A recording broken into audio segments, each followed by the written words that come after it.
Bahraich UP के मत्स्य और जिला के प्रभारी मंत्री डॉक्टर संजय निषाद एक दिवसीय दौरे पर आज बहराइच पहुंचे। उन्होंने बहराइच शहर में स्थित मरी माता मंदिर प्रांगण में अयोध्या में प्रभु राम की प्राण प्रतिष्ठा कार्यक्रम को लेकर के ही रामायण कार्यक्रम की पूजा पाठ करके शुरुआत की। उन्होंने परिसर में झाड़ू भी लगा करके साफ सफाई की। डॉक्टर संजय निषाद ने शिवपाल यादव के कार सेवकों के बयान को लेकर के समाजवादी पार्टी के मौजूदा हालातों पर हमला बोलते हुए कहा कि जनता जज होती है, किसको सत्ता में रखना है या नहीं जनता तय करेगी। उन्होंने सपा कांग्रेस गठबंधन पर राम गोपाल के अलायंस बयान पर कहा कि गठबंधन में कोई फर्क नहीं पड़ता। 2017 में गठबंधन हुआ था, ऐसे ही कांग्रेस सपा पर सवार हुई है, वैसे सपा साफ हो गई है और कांग्रेस भाग गई है। जनार्दन होती है ना, जनता जज होती है। लोकतंत्र में जनता ने सही ठहरा दिया कि गलत है, ऐसे लोगों को सत्ता में रहने का हक नहीं है। लोकतंत्र में तो जनता जज है ना, जनता जनार्दन है, जनता ही सब साइनिंग अथॉरिटी है। आज के दिन में पिछली सरकारें भी राम मंदिर के उस मुद्दे को हल करने के लिए एविडेंस दे सकती थी, सारे प्रमाण दे सकते थे, जो भी आवश्यक चीज़ें सुप्रीम कोर्ट मांगती रह दे सकती थी। पहले भी बन सकता था, लेकिन तुष्टीकरण की नीति रही।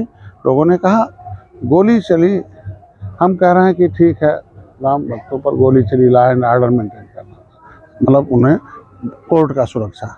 हम निषाद अपनी आवाज़ उठा रहे थे 7 जून 2015 को रेल ट्रैक पर, तो हमारे ऊपर गोली जो चली थी वो कौन सा कोर्ट का ऑर्डर था गोली चलाने का आज के दिन में। ये तो ऐसे ही इनकी आदत में है कि जो भी है आवाज़ दबाओ, लोगों को सताओ, और इसी रावण राज की वजह से जनता ने कहा रावण राज लाने वालों को हटाओ और राम राज लाने वालों को लाओ। विपक्ष रावण राज था, निश्चित रूप से दुख देने वाले, कलम चला के सो पहले राजा राम और निषाद राज, अपने निषाद राज, भगवान राम जब 14 वर्ष बाद आए तो अपने जो राजाभिषेक में अपने अतिथि में कैबिनेट में निषाद राज को बुलाया था। दोनों ने नीति बनाई तो सुख का राज आया, तो सुख का राज कैसे कहा जा सकता है।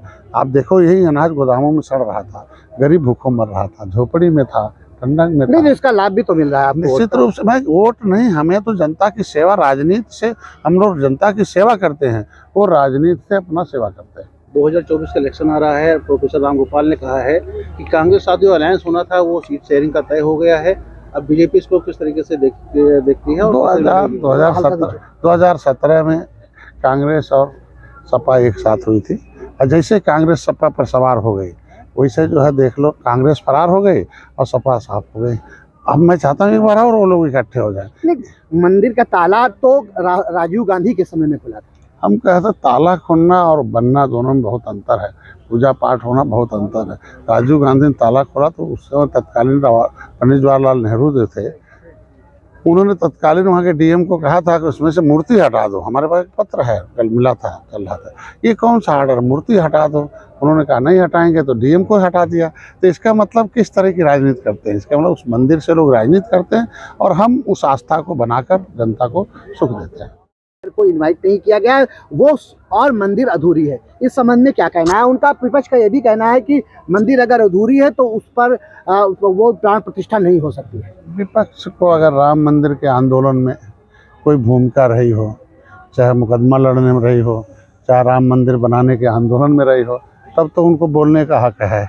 जिसने राम मंदिर बनाने में भूमिका निभाई, भारतीय जनता पार्टी ने सुध खड़ा रही, चार परिवार खड़ा रहा, तमाम संघ खड़े रहे, तो जिन्होंने आंदोलन करके राम मंदिर को बनाने में भूमिका निभाई है, सुप्रीम कोर्ट से ऑर्डर करके लेके आया है, पूरा हक बनता है कि राम मंदिर का निर्माण भी करें। उसे यही विपक्ष कहता था कि राम मंदिर बनाएंगे लेकिन तारीख नहीं बताएंगे। अब राम मंदिर बनवा दिया, तारीख बता दिया, तो विपक्ष के पास बोलने के अलावा कुछ रह क्या गया। राम मंदिर आंदोलन के जनक रहे हैं आडवाणी जी, और यूपी के जो नेता रहे उसमें विनय कटियार वगैरह का भी नाम आता है, वो क्यों हाशिए पर है? नहीं, कोई हाशिए पर नहीं है। भारतीय राजनीति है, भारतीय संस्कृति है, सबके कण कण में भगवान राम है, दिल दिल में भगवान राम है, और प्रभु श्री राम आ रहे हैं, सबके लिए आ रहे हैं। उनके सपने को साकार हो रहे हैं, तो हाशिए पर क्या? जो उनका सपना था राम मंदिर बन गया, उनका सपना था भव्य बने, नव्य बने, बन गया। उनका सपना था जन जन तक पहुंच जाए, वो हो रहा, तो उन्हीं का काम हो रहा है ना। तो आज के दिन में बहुत सारे कारण हो सकते हैं। शिवपाल ने 500 वर्ष बाद प्रभु श्री राम आ रहे हैं, और यह संदेश देने के लिए बहराइच के प्रभारी मंत्री के तौर पर प्रभु श्री राम के 22 तारीख का जो प्राण प्रतिष्ठा है, उसके लिए लोगों को जिस तरीके से 14 वर्ष बाद भगवान राम आए थे तो दीपोत्सव हुआ था, खुशहाली मनाई गई थी। वापस आने के बाद राम राज आया था, तो फिर से 500 बरस बाद राम राज आया। इवन कहिए कि मुगलों अंग्रेज़ों को हटाने के बाद भी 75 साल इंतज़ार करना पड़ा, माननीय मोदी जी के बाद आए। तो आज एक जो विकसित भारत संकल्प यात्रा था, उसमें सभी लाभार्थी को 100% जो गारंटी है मोदी की, वो दरवाजे तक पहुँचे। उसके लिए विकसित भारत संकल्प यात्रा था। उसमें माननीय सांसद जी, विधायक जी, सारे लोग मौजूद थे और जनप्रतिनिधि, तमाम क्षेत्र की जनता। कैंप लगे थे, कैंप के माध्यम से बताया गया कि 2047 तक भारत को संकल्प लिया है, संकल्प कराए लोगों को कि 2047 तक जाते जाते भारत को दुनिया के फिर जो इतिहास था, सोने की चिड़िया थी, भारत विश्वगुरु था, ताकतवर था, दुनिया को खिलाता जिलाता था, फिर से वो भारत, वही पुराना भारत आ जाए और फिर वही भारतीय सभ्यता आ जाए। तो एक तो वो था। दूसरा, 22 तारीख को माननीय मोदी जी के द्वारा प्राण प्रतिष्ठा हो रहा। अब तक के इतिहास में कोई प्रधानमंत्री ऐसा नहीं हुआ कि जो नाम ले ले, इतना भय था। लेकिन एक ऐसे माँ आए, दुनिया को नाम भी लिया, दर्शन भी किया, लोकतांत्रिक ढंग से साक्ष्यों के आधार पर ऑर्डर कराकर सुप्रीम कोर्ट से राम मंदिर भी बन रहा। हर वर्ग के लोग उसमें ईंटें बना रहे हैं और उसकी प्राण प्रतिष्ठा में आ रहे हैं। लाखों श्रद्धालु डेली जा रहे हैं। उसकी वजह से भीड़ न हो तो लोगों को घरों घरों पर दीपक जलाना है, अपने घर में झंडे लगाना है।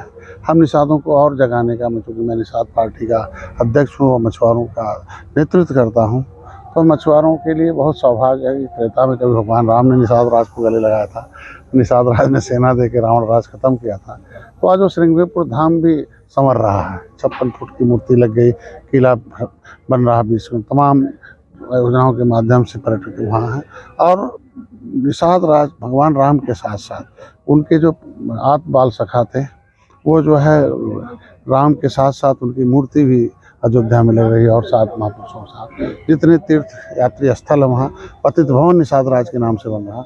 और निषादों के और अभिभूत है हमारा समाज कि एक निषाद परिवार के यहाँ प्रधानमंत्री जाकर चाय पीकर ये साबित कर दिया कि जिस समुदाय के साथ जिन्होंने त्रेता में राम को गंगा पार उतारा था, उसके लिए, उसके दर्द को, उसके भारत के संविधान के मुताबिक उसको सारी हिस्सेदारी तय हो। उनको देखने के लिए उसके दरवाजे पर जाकर चाय पिया।